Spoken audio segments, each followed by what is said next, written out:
Hello students, welcome to step up academy. मैं अंजलि सिंह कुशवाहा और मैं हूं आपके बायोलॉजी ट्यूटर।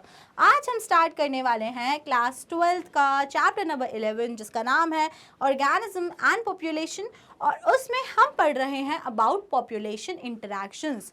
तो we have total 6 type of population interactions, जिसमें से प्रिडेशन को हमने बहुत डिटेल में इन द प्रीवियस वीडियो पढ़ लिया है। आज बारी है पढ़ने की अबाउट कॉम्पिटिशन। तो व्हाट इज कंपटीशन, क्या होता है, ब्ला ब्ला ब्ला ब्ला ब्ला, ये सारी चीजें हम आज की इस वीडियो में कवर करेंगे। तो चलिए शुरू करते हैं, देखते हैं क्या होता है कंपटीशन। तो क्या होता है कंपटीशन, आपको तो बड़े अच्छे से पता होगा। मैम, क्लास में होता है बहुत ज़्यादा कंपटीशन कि हमें फर्स्ट आना है क्लास में, और ऑन फील्ड होता है बहुत ज़्यादा कंपटीशन कि हमें जीतना है या हमारी टीम को जिताना है।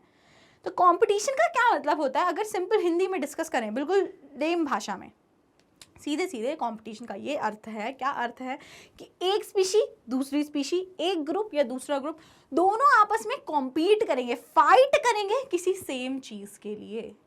जो रिसोर्स है वो सेम है, पहले मतलब यही था कि एक कोई चीज़ है वो सेम है और उसके लिए ही फाइट हो रही है।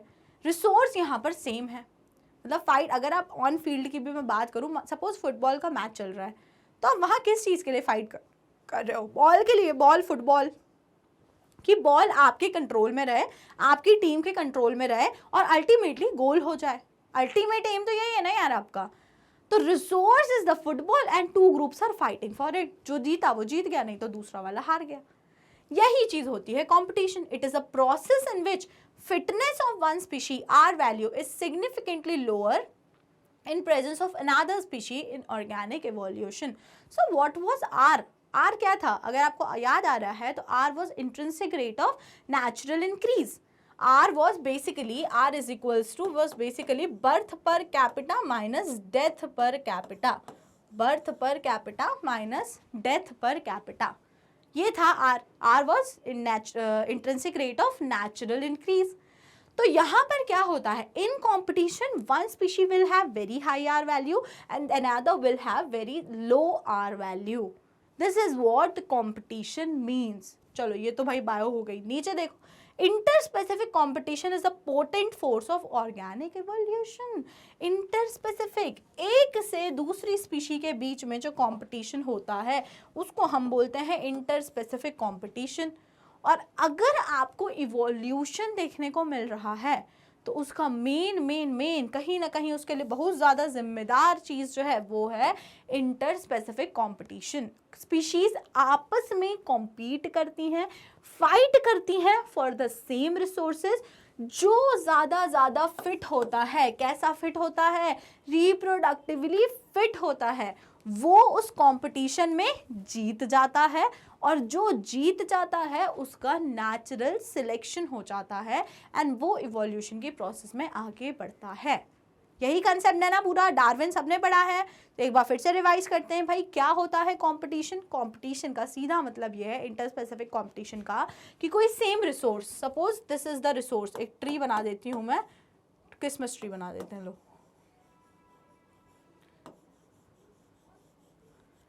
Christmas tree, this is the resource. इस रिसोर्स के लिए बहुत सारी स्पीशी फाइट कर रही हैं, ए स्पीशी, बी स्पीशी, सी स्पीशी, सब लोग इस ट्री के लिए फाइट कर रहे हैं, इस रिसोर्स के लिए फाइट कर रहे हैं। क्या होगा, इंटर स्पेसिफिक कॉम्पिटिशन है ना, हर स्पीशी के बीच में कॉम्पिटिशन, तो it will known as interspecific competition. अब इस कॉम्पिटिशन में जो जीतेगा, the one who will win, जो यहाँ पे अब विन कैसे होगा, जो रिप्रोडक्टिवली फिट होगा। The more fitness, more will be the chances to win this competition। और जो इस competition को जीत गया उसका क्या हो जाएगा, उसका natural selection हो जाएगा, and that organism will move further in the process of evolution. Clear?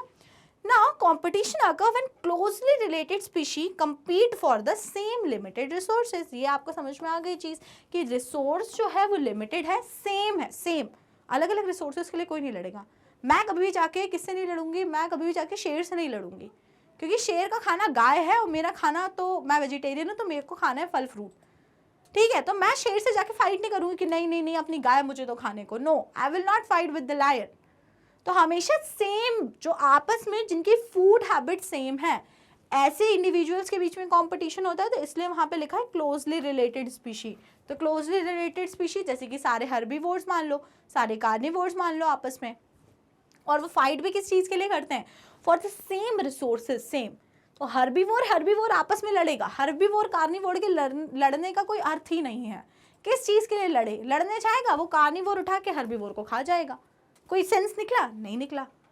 तो इसीलिए हमेशा ऑर्गेनिजम्स अगर फाइट भी करते हैं तो वो कैसे ऑर्गेनिजम्स फाइट करते हैं? Related, closely related organisms, and they do compete for the same limited resources. Is that clear? Am I clear to you? Okay, चलो आगे चलते हैं।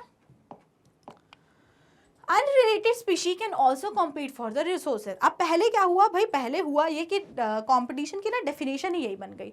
क्या डेफिनेशन बन गई कंपटीशन की? दो कंडीशंस दे दी कंपटीशन होने के लिए। क्या दो कंडीशंस थी वो? नंबर वन, जो स्पीशी है, species should be closely related, species should be closely related. And second अगर हम बात करें तो सेकेंड कंडीशन क्या हो गई? सेकेंड ये हो गई कि the resource should be same, resource should be same. ये दो कंडीशन हो गई। अब मतलब उन्होंने क्या है उसको ऐसे बिल्कुल रूल बना लिया, थंब रूल बना लिया कि जब ये दो चीजें अगर हैं तो ही कंपटीशन हो सकता है, नहीं तो कंपटीशन नहीं होगा। लेकिन फिर बाद में थोड़े दिन के बाद देखा गया कि नहीं, actually unrelated species can also compete. अभी हमने पढ़ा था कि only closely related species can compete, but further जब और स्टडी करी गई, नेचर को और एक्सप्लोर किया गया, तो पता चला कि unrelated species can also compete. तो अनरिलेटेड स्पीशीज के कंपटीशन का एग्जाम्पल हमको मिला with the flamingos and fishes in some shallow South American lake compete for zooplankton. तो भाई क्या हुआ? फ्लेमिंगोज थे और फिशेस थे। तो फ्लेमिंगोज और फिशेस कितने अलग अलग चीज हो गई? फिशेस एक बिल्कुल टोटली अलग पॉपुलेशन है, टोटली अलग स्पीशी है, एंड फ्लेमिंगोज टोटली अलग पॉपुलेशन है। लेकिन उन मछलियों में और उस फ्लेमिंगोज में कंपटीशन हो गया किस चीज के लिए? For the common food that is जू प्लैंक्टन, छोटे छोटे लिविंग ऑर्गेनिज्म जो ओशन में प्रेजेंट होते हैं। तो फिश के लिए भी खाना जू प्लैंक्टन थे और फ्लेमिंगोज के लिए भी खाना जू प्लैंक्टन थे।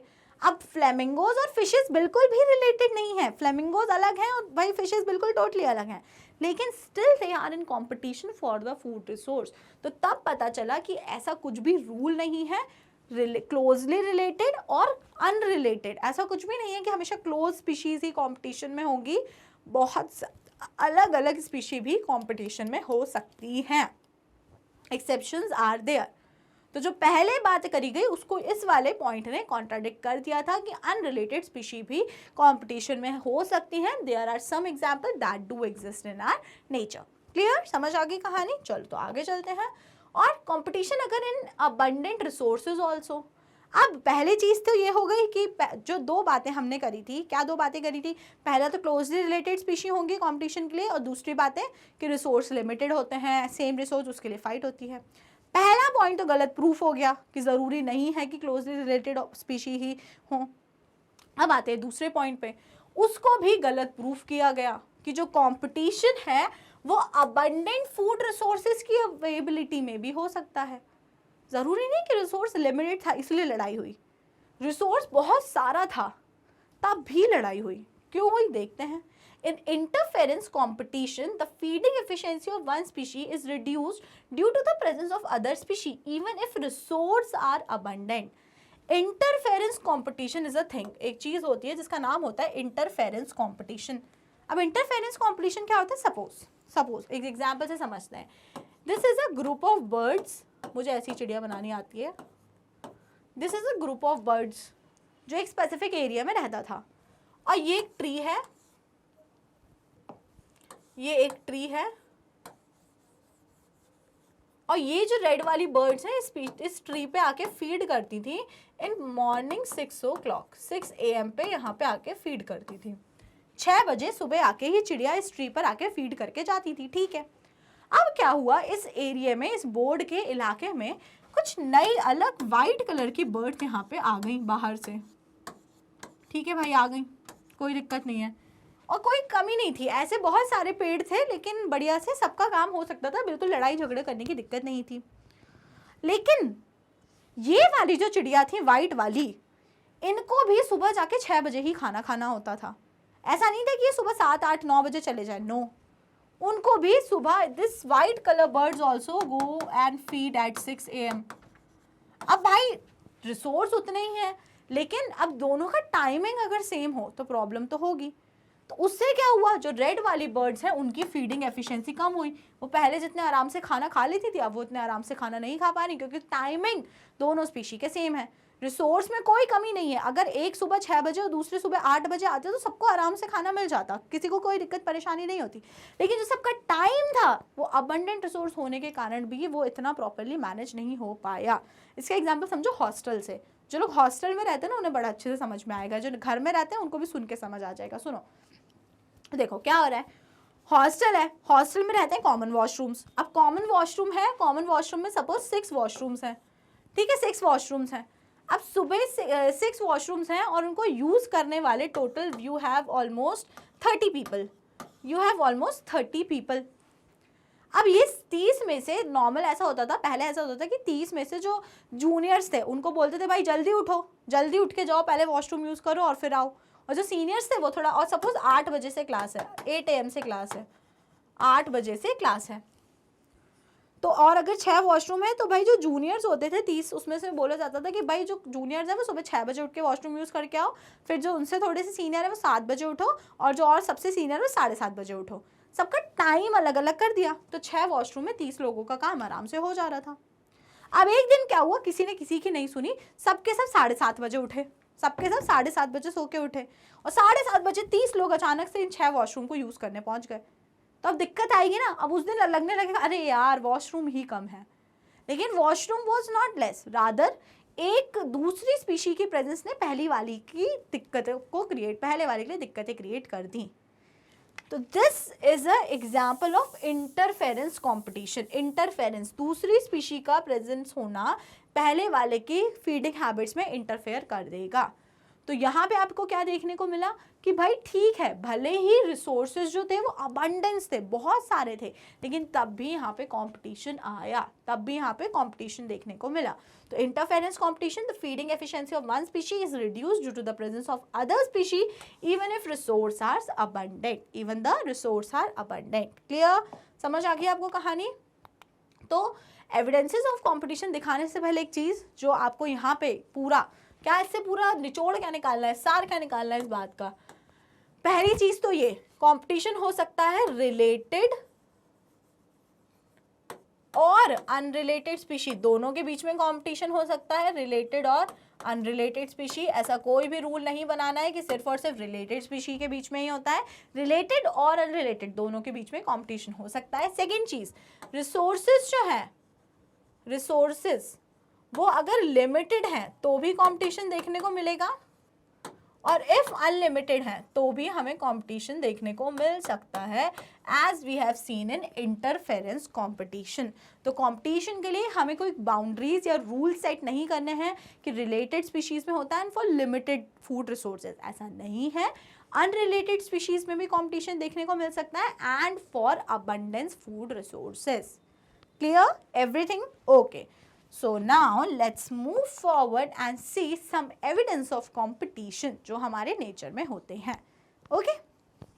Number 1, Abingdon tortoise in Galapagos Island become extinct within a decade after goats were introduced in the island due to greater browsing efficiency of goat। अब यहाँ पे कछुआ है, ये कछुआ, Abingdon tortoise, और दूसरी गोट्स हैं, बकरी। अब बकरी जिसने कभी भी लाइफ में देखी है तो वो बकरी की फूड हैबिट्स अगर आप समझो, गोट एक ऐसी एनिमल है जिसको तुम कभी भी खाने को दो वो हमेशा खा लेगी, हमेशा पूरे दिन मुंह चल सकता है उसका, पूरे दिन खा सकती है वो, और कभी कभी तो इतना खा लेती है कि उनका पेट ऐसे बर्स्ट भी हो जाता है। मैंने मेरी नानी से सुनी है ये स्टोरी कि पेट बर्स्ट हो जाता है बकरी का क्योंकि वो ज़्यादा खा लेती हैं, क्योंकि उनको कैपेसिटी ही नहीं पता अपनी। और टॉर्टोइस बेचारा स्लो फीडर है, वो धीरे धीरे खाता है। तो टॉर्टोइस थे, अबिंगडन टॉर्टोइस, बढ़िया गैलापागोस आइलैंड में रहते थे, खाते पीते खुश रहते थे। अब क्या करा, उस गैलापागोस आइलैंड पे कुछ बकरियां आ गई, बकरियों के आते से ही 10 साल के अंदर अंदर ये अबिंगडन टॉर्टोइस खत्म हो गए। बकरियां आई और उसके 10 साल के अंदर अंदर ये एबिंगडन टॉर्टोइस खत्म हो गए। क्यों खत्म हो गए? क्योंकि बकरी जो है वो तेज तेज खाती है, जल्दी जल्दी जल्दी, उसकी फास्ट ब्राउजिंग कैपेसिटीज है, तो ब्राउजिंग कैपेसिटीज फास्ट होने के कारण, जल्दी कंज्यूम करने के कारण उसने majority of green crops plants को कंज्यूम करना स्टार्ट कर दिया। एबिंगडन टॉर्टोइस इन कॉम्पिटिशन थोड़े वीक पड़ गए और वो फीडिंग हैबिट्स अपनी इतनी इंप्रूव नहीं कर पाए और अल्टीमेटली वो खत्म हो गए, एक्सटिंक्ट हो गए। तो आपने देखा ना, एक स्पीशी का क्या हुआ, गोट का यहाँ पे फायदा हो गया और एबिंगडन टॉर्टोइस का नुकसान।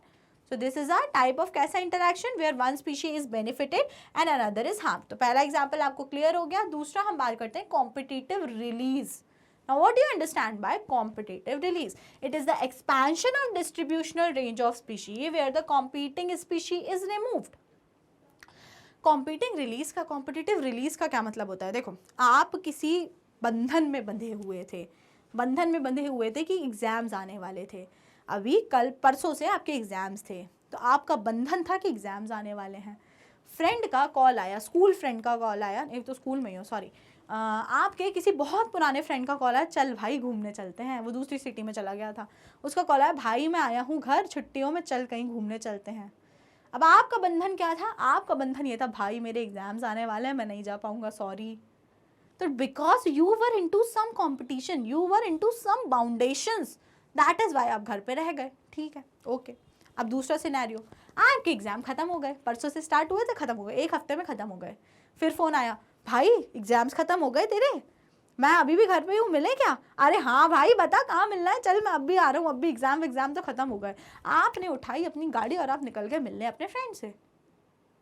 तो क्या था ये? आप पहले एक बाउंडेशन में थे, जैसे ही वो बाउंडेशन खत्म हुई, जैसे ही वो एग्जाम्स खत्म हुए, आप भाग गए निकल कर। Similarly if any species in competition, suppose a species A and B, these two species are in competition, ये दोनों species competition में हैं, और मैंने अब इस B वाली species को वहाँ से उड़ा दिया, किक आउट कर दिया, भाग जाओ यहाँ से, हुश हुश, मैंने यहाँ से B वाली species को हटा दिया। तो अब क्या होगा? अब ये होगा, ए वाली स्पीशीज फैल जाएगी, ए वाली स्पीशीज काफ़ी ज़्यादा रैपिडली ग्रोथ करेगी, फैल जाएगी, वो पूरे एरिया को खुद ही ऑक्यूपाई करने की कोशिश करेगी। समझ में आई कहानी? तो यही होता है, यही चीज़ कहलाती है कॉम्पिटिटिव रिलीज, रिलीज हो जाना कॉम्पिटिशन से। It is the expansion of distributional range of a species when competing species is removed.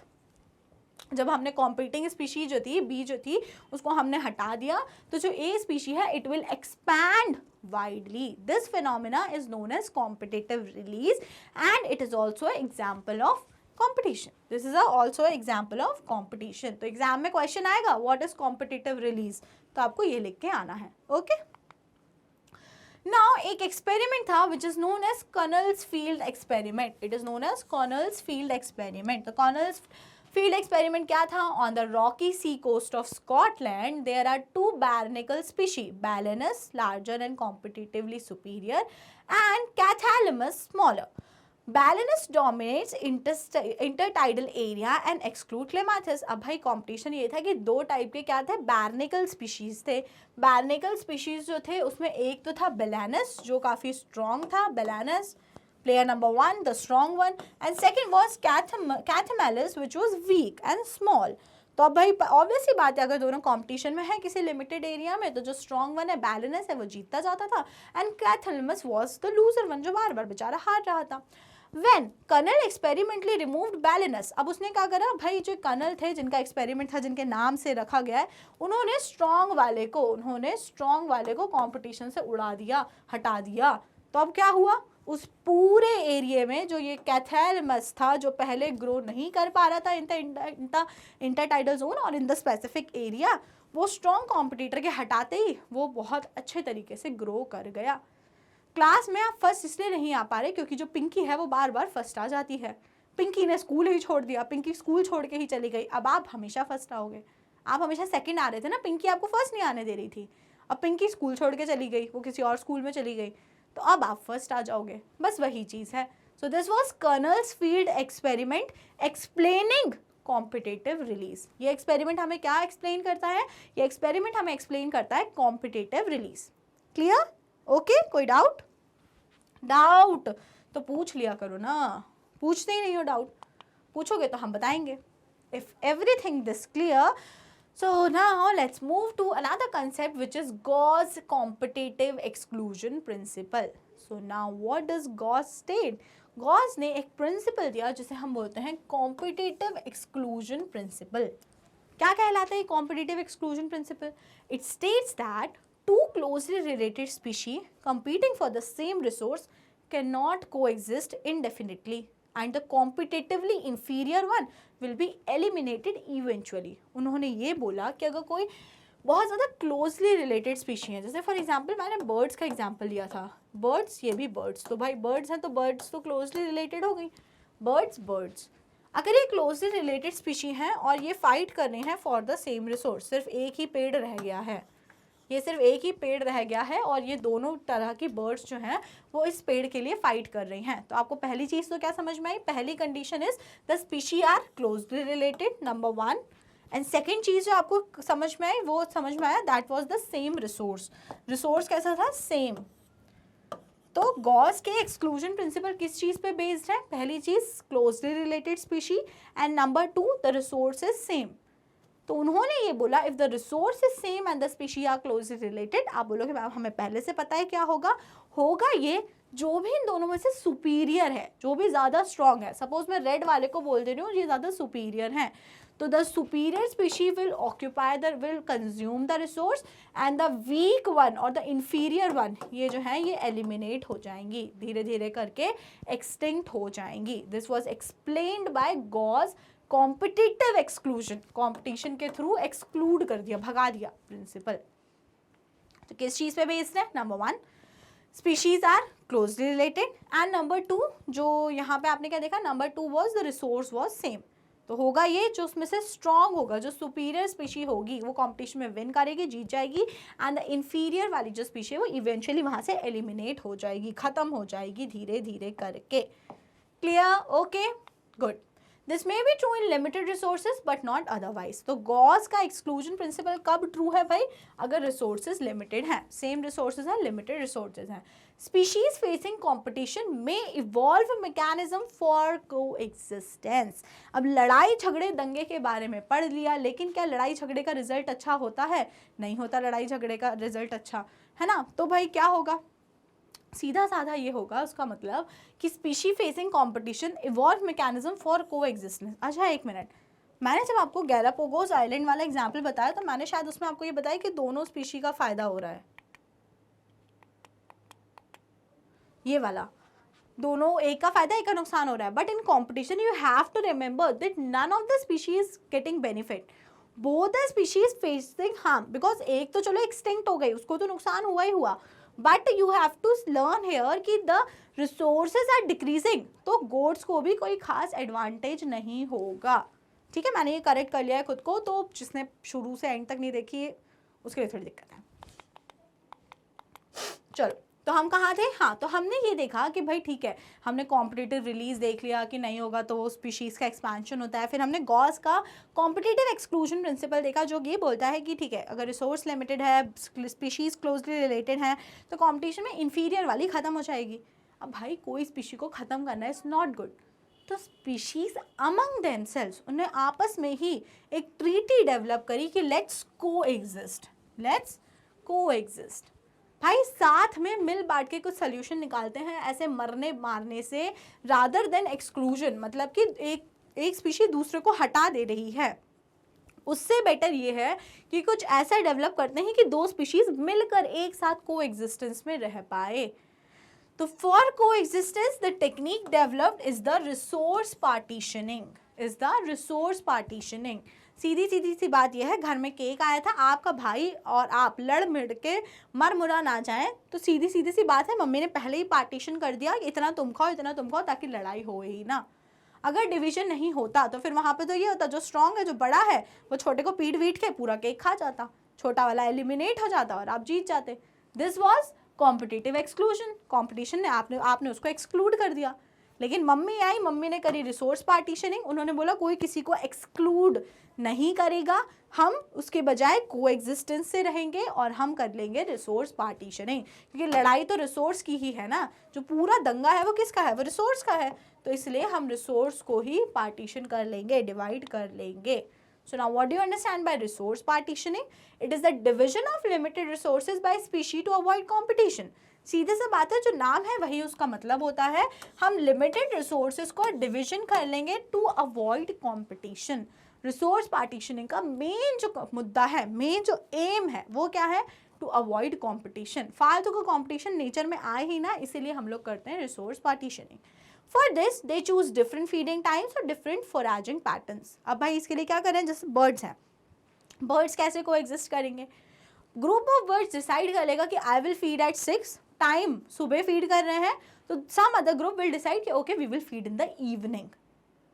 इस तरीके से with the patterns with different timings they can coexist, or the different foraging pattern. If some decide कि we will feed on the birds of the plant, तो दूसरे बोलेंगे चलो ठीक है कि हम पत्तियाँ खा लेंगे, कुछ और बोलेंगे कि नहीं मुझे ये खाना है, तो बोलेंगे चलो ठीक है हम ये खा लेंगे. तो with this mutual understanding the coexistence can happen, और कोएग्जिस्टेंस से क्या होगा, कंपटीशन फालतू का नहीं आएगा, और कंपटीशन नहीं होगा तो कोई भी स्पीशी टोटली एक्सक्लूड नहीं होगी. Exclusions won't be seen in nature. MacArthur showed that 5 closely, example देख लो रिसोर्स पार्टीशनिंग का. मैकआर्थर वाज अ साइंटिस्ट, उन्होंने क्या दिखाया, that 5 closely related species of warblers living on a tree could avoid competition and coexist due to behavioral difference in their foraging activity. तो उन्होंने ये दिखाया, एक पेड़ था और उसमें 5 डिफरेंट या 5 क्लोजली रिलेटेड वैबल्स रहते थे, लेकिन उनमें कोई किसी को कंपटीशन में ख़त्म नहीं कर रहा था, बिकॉज उनके जो फोराजिंग पैटर्न्स थे, जो उनकी ईटिंग हैबिट्स थी, दे आर टोटली डिफरेंट. तो that is why this is how they are coexisting together. Okay, समझ में आई कहानी. So this is everything about competition. अगर आपको कोई भी डाउट है, कोई भी एग्जाम्पल आपको समझ में नहीं आया है, तो आप मुझसे टोटली सब कुछ बहुत फ्रीली पूछ सकते हैं, और नहीं तो फिर जल्दी से वीडियो को कर दो लाइक और स्टेप अप अकेडमी को कर लो subscribe. Thank you and keep watching.